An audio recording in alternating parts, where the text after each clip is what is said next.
আজ আমরা এই ভিডিওটিতে জানব এই বছর শ্রী শ্রী ইন্দিরা একাদশী ব্রত কোন দিন পালিত হবে। এছাড়াও জানব পরবর্তী দিন পালনের সময়। সাথে সাথে জানব শ্রী ইন্দিরা একাদশী ব্রত মাহাত্ম্য কথা প্রসঙ্গে। তাই ভিডিওটি অবশ্যই সম্পূর্ণ দেখার অনুরোধ রইল।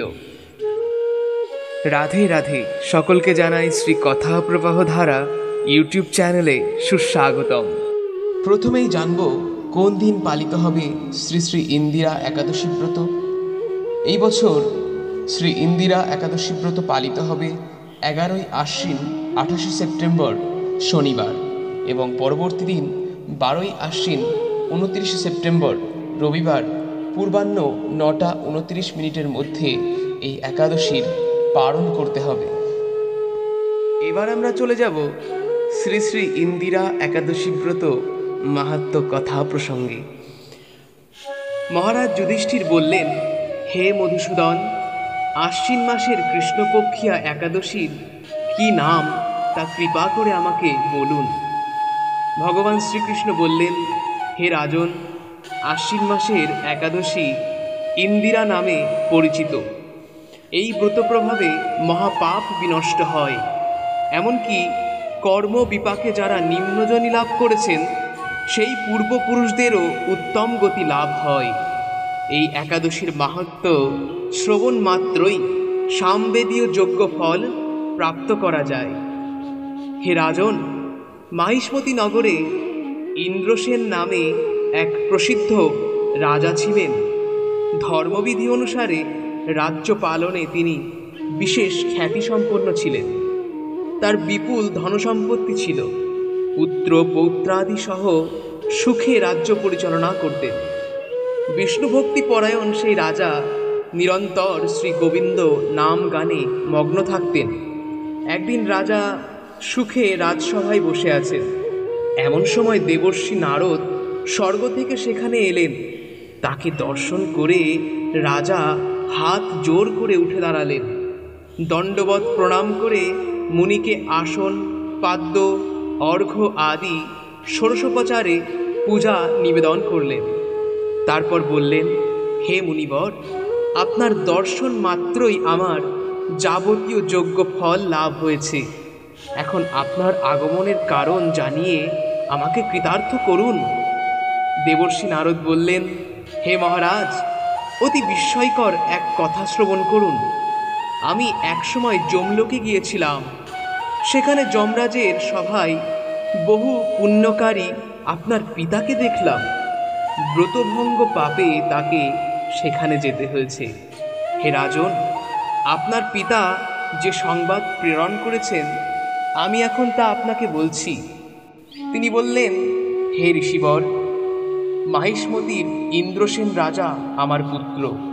তাকে বলবেন যে আমি বহু পুণ্য অনুষ্ঠান করলেও কোনো কারণবশত জমালয়ে আসতে বাধ্য হয়েছি।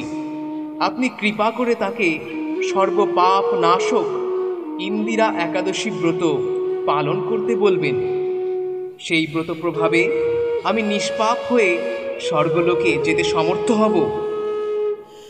এই কথা জানাবার জন্যই আমার আগমন। হে রাজন, আপনার পিতার মঙ্গল বিধানে আপনি যথাবিধি ইন্দিরা একাদশী ব্রত পালন করুন। রাজা জিজ্ঞাসা করলেন, হে দেবর্ষি, সেই ইন্দিরা একাদশী ব্রতের বিধি বা কি? কোন তিথি বা কোন পক্ষে এই একাদশী ব্রত করা কর্তব্য তা কৃপা করে আমাকে বলুন। দেবর্ষি উত্তর দিলেন, হে মহারাজ, আশ্বিন মাসের কৃষ্ণপক্ষে দশমীর দিন শ্রদ্ধা সহকারে প্রাতঃ স্নান করবেন। মধ্যাহ্নে ভক্তি ভাবাপন্ন হয়ে পুনরায় স্নান করবেন এবং রাত্রিকালে ভূমিতে শয়ন করবেন। পরদিন একাদশীতে প্রাতঃকৃত্যাদি সম্পাদন করে নিরাহারে থাকবেন। ব্রতের নিয়মাবলী দৃঢ়ভাবে পালন করবেন। হে পুণ্ডরীকাক্ষ, হে অচ্যুত, এ শরণাগতের প্রতি কৃপা করুন। এভাবে শ্রদ্ধা সহকারে শালগ্রাম পূজা করে পিতার উদ্দেশ্যে ব্রতের ফল অর্পণ করবেন। দ্বাদশীর দিন সকালে ভক্তি ভরে শ্রী গোবিন্দের পূজা করে ব্রাহ্মণ ভোজন করিয়ে অবশেষে নিজে মহাপ্রসাদ গ্রহণ করবেন। হে রাজন, বিধি অনুসারে শ্রীহরি এবং ভক্তদের অর্চন করলে আপনার পিতৃবর্গ মুক্তি লাভ করে শীঘ্রই বৈকুণ্ঠে গমন করবেন। রাজাকে এই উপদেশ দিয়ে দেবর্ষি নারদ প্রস্থান করলেন। রাজা ইন্দ্রসেন মুনিবরের উপদেশ অনুসারে পুত্র পরিজন সহ ভক্তি সহকারে এই ইন্দিরা একাদশী ব্রত অনুষ্ঠান করলেন। তখন দেবলোক থেকে পুষ্পবৃষ্টি হতে লাগল এবং তার পিতাও বিষ্ণু লোকে গমন করলেন। তারপর রাজা ইন্দ্রসেন নিজ পুত্রকে রাজ্যভার অর্পণ করে নিজেও বিষ্ণু লোকে ফিরে গেলেন। এই ইন্দিরা একাদশীর মাহাত্ম্য পাঠে ও শ্রবণে মানুষ সকল পাপ মুক্ত হয়ে বিষ্ণু লোক প্রাপ্ত হন।